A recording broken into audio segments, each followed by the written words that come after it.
Hello everyone, let's talk about the fracture healing.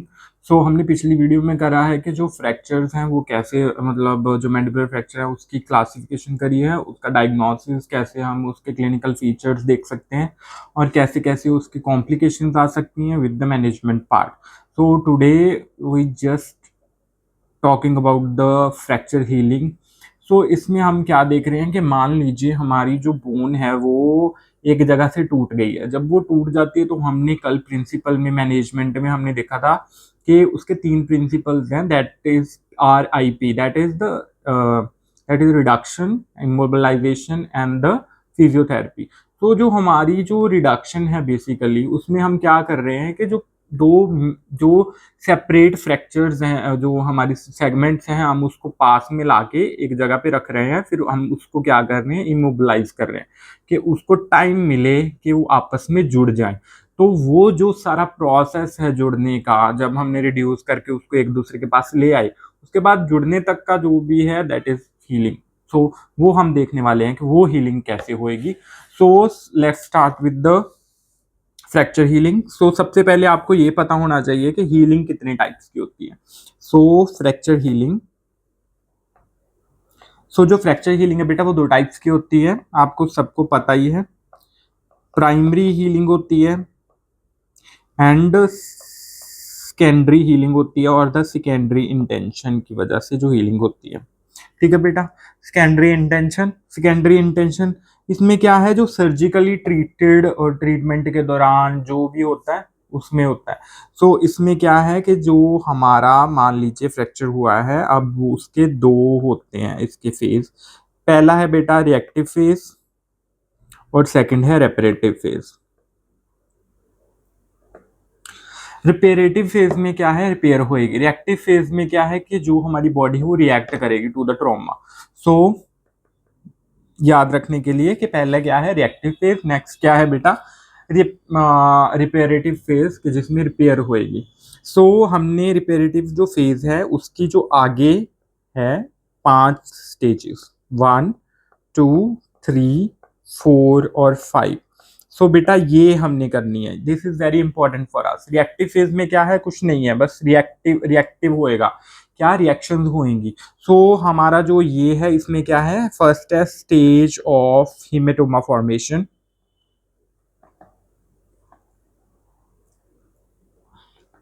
सबसे पहले क्या होएगा, हिमेटोमा फॉर्म होएगा। नेक्स्ट स्टेज ऑफ इन्फ्लामेशन, बेटा इन्फ्लामेशन होएगी। Next is the stage of callus formation,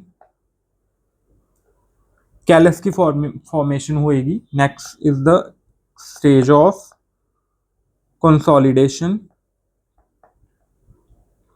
and next is the stage of remodelling. ठीक है बेटा। तो ये सारे 5 जो हैं वो हमारे स्टेजेस हैं for the healing. Let's start with the first phase, that is the haematoma formation.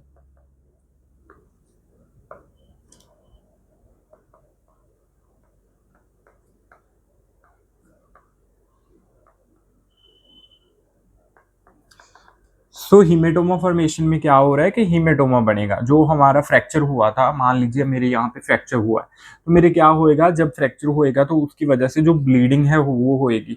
अब ब्लीडिंग जो है उसको रास्ता नहीं मिल रहा, वो वहीं पे इकट्ठी होनी स्टार्ट होएगी। बेटा क्या है, मान लीजिए ये मेरी हड्डी टूट गई है, चलो ठीक है, ऊपर वाली ये जो है पेरियोस्टियल लाइनिंग है। अब यहाँ पे क्या होएगा, यहाँ पे ये सारा ब्लड इकट्ठा हो जाएगा। ठीक है। तो ये जो ब्लड इकट्ठा हुआ है, और this is the periosteum, this is not the soft tissue, it is the outer lining of the bone.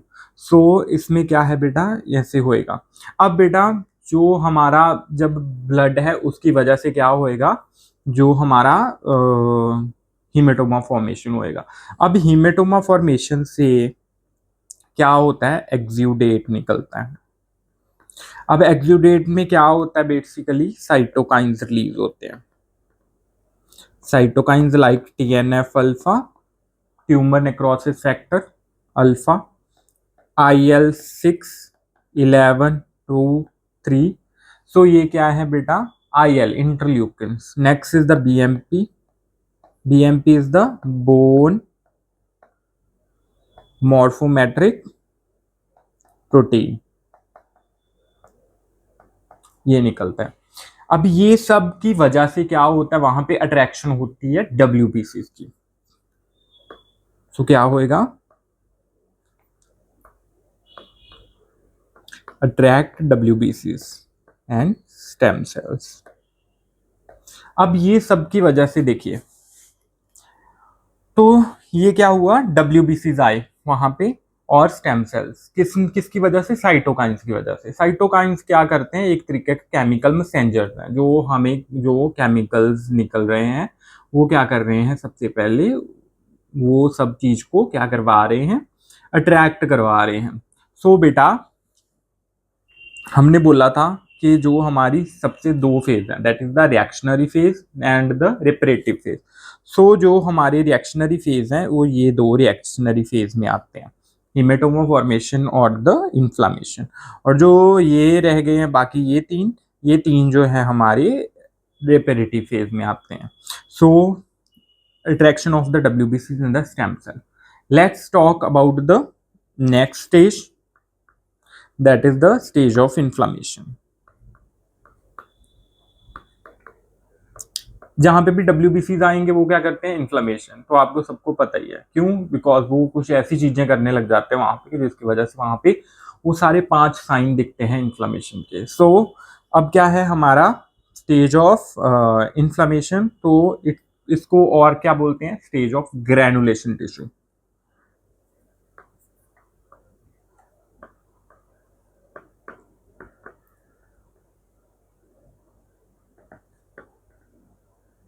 Stage of granulation tissue. अब क्या है बेटा, विद इन 8 आवर्स। जो पहले वाला है वो बेटा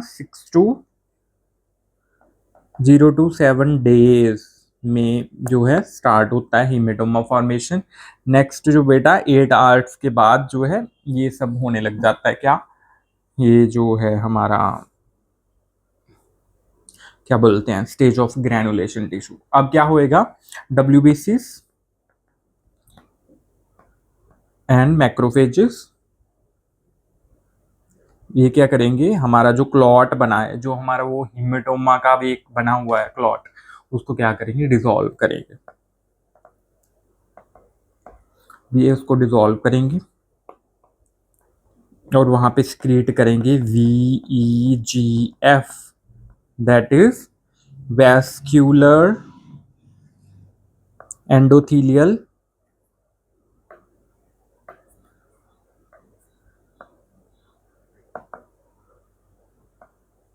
growth factor. So VEGF basically the vascular endothelial growth factor. अब आपको पता ही है एंडोथीलियल ग्रोथ फैक्टर है जिसकी वजह से एंडोथीलियम की ग्रोथ होगी। तो एंडोथीलियम की ग्रोथ मतलब एंजियोजेनेसिस होगी, मतलब ब्लड वेसल्स की फॉर्मेशन स्टार्ट हो जाएगी, एंजियोजेनेसिस। ठीक है बेटा। अब क्या है, फिब्रिन का एक मैश वर्क बनेगा,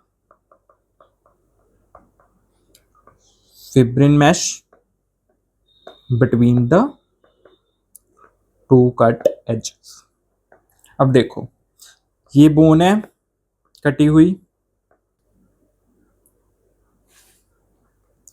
तो इसमें क्या है, सबसे पहले जो हमारा फिब्रिन मैश हमने बोला था कि यहाँ पे क्लॉट बनेगा, वो क्लॉट को डिसॉल्व कर दिया है किसने, जो भी हमारे क्या थे, वो जो है मैक्रोफेजेस एंड WBCs, उन्होंने वो क्लॉट को डिसॉल्व कर दिया।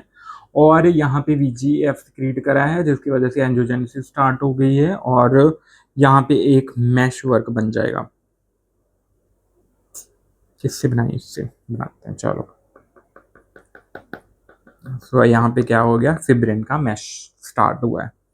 सो क्यों, अब देखो कि यहाँ पे क्या हुआ बेटा, स्टेम सेल्स वो डिफरेंशिएट हुए, उनकी डिफरेंशिएशन होगी किसमें, फाइब्रोब्लास्ट में। फाइब्रोब्लास्ट क्या करेंगे, कोलेजन बनाएंगे। नेक्स्ट कॉन्ड्रोब्लास्ट में, कुछ कॉन्ड्रोब्लास्ट में बन जाएंगे, वो क्या करेंगे, कार्टिलेज बनाएंगे। कुछ कुछ क्या होंगे, ऑस्टियोब्लास्ट में कन्वर्ट हो जाएंगे और वो हमारी न्यू बोन बनाएंगे। ठीक है बेटा।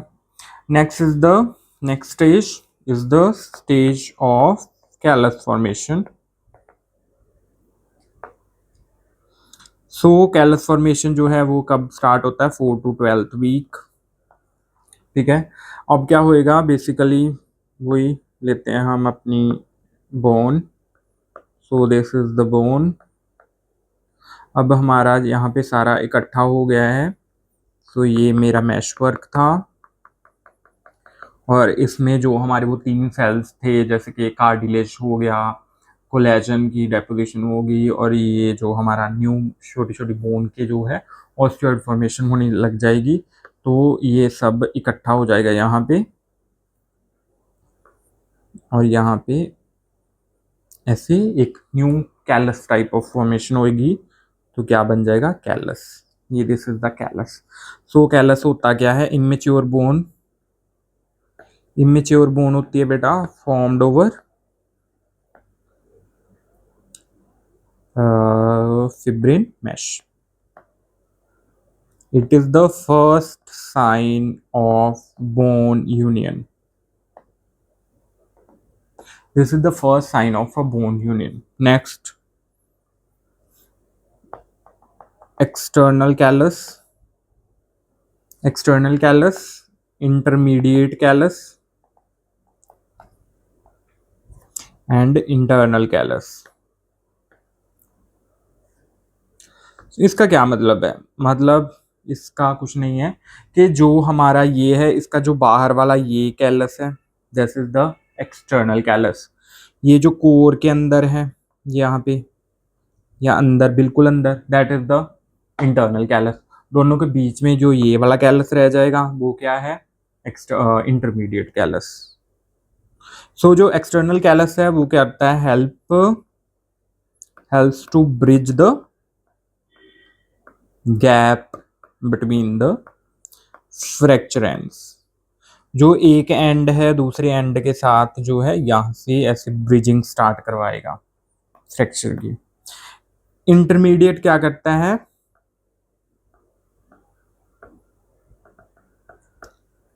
जो बाकी कैलस है उसको एक दूसरे के साथ यूनाइट करवाता है आपस में, यहां से ऐसे यूनाइट करवाएगा।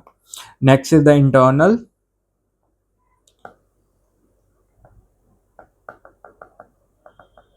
ये फ्रैक्चर को सील कर देगा। ठीक है बेटा। नेक्स्ट इसके बाद जो है हमारा अगला स्टेज आएगा, द स्टेज ऑफ कंसोलिडेशन।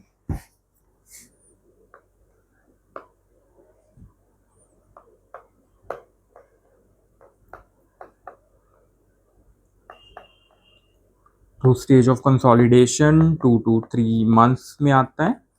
सो सबसे पहले हमारे पास क्या हुआ, फाइब्रस बोन बनी। हमने बोला ना हमारे पास इमेच्योर बोन बन गई है। अब वो इमेच्योर बोन जो है उसको कन्वर्ट करेंगे हम दूसरी बोन में, सो मेच्योर बोन में। वो कैसे होएगी,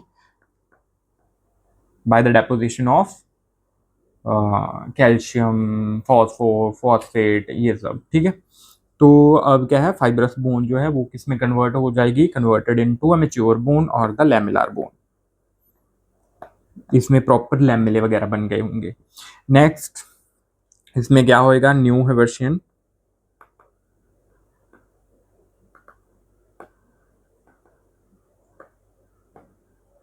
जो हमारा न्यू हेवर्शियन सिस्टम है वो यहाँ पे बनेगा।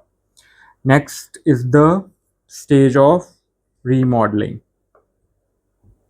तो स्टेज ऑफ रीमॉडलिंग, देखो बेटा, तो हमारे पास जो है अब बोन बन गई है।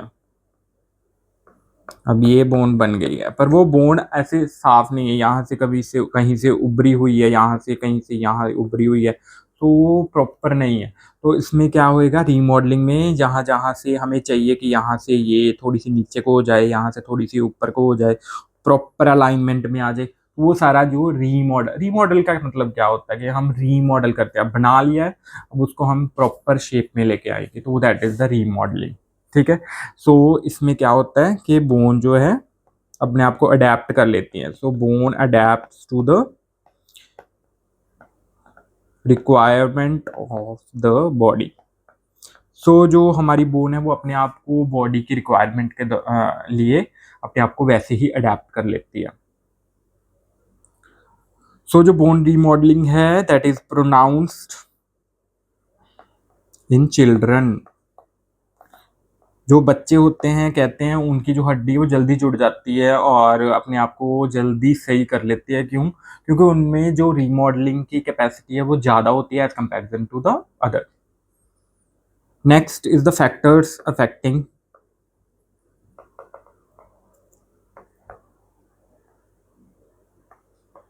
जो हमारी बोन की हीलिंग है उसको जो है फैक्टर्स कौन से हैं जो उसको वो कर सकते हैं। तो सबसे पहले है एडवांस एज। अगर पेशेंट बहुत ज़्यादा एडवांस एज का है तो उसमें जो बोन की हीलिंग है वो बहुत ज़्यादा लेट होएगी। Next is the poor nutrition. अगर पेशेंट को न्यूट्रिशन ही नहीं मिल रहा। डायबिटीज मेलाइटस, सिगरेट स्मोकर और ड्रग्स, ये सारे फैक्टर्स हैं जो हमारी बोन हीलिंग को इम्पेयर करेंगे, जिसमें बोन हीलिंग अच्छे से नहीं हो पाएगी जल्दी। सो लोकल फैक्टर्स कौन से हैं? लोकल फैक्टर वही ब्लड सप्लाई। अगर ब्लड सप्लाई सही नहीं है हमारी बोन फ्रैक्चर जगह पे तो सॉफ्ट टिश्यू लेसरेशन और इंटरपोजिशन। सॉफ्ट टिश्यू इंटरपोजिशन का मतलब है बेटा कि मान लीजिए ये फ्रैक्चर हुआ और दोनों के बीच में ये मेरा मांस का टुकड़ा एक अंदर आके यहाँ पे ऐसे लग गया। अब मांस का टुकड़ा बीच में अड़ा हुआ है तो वो उसको एक प्रॉपर चैनल ही नहीं बनने देगा। Next is the lack of immobilisation.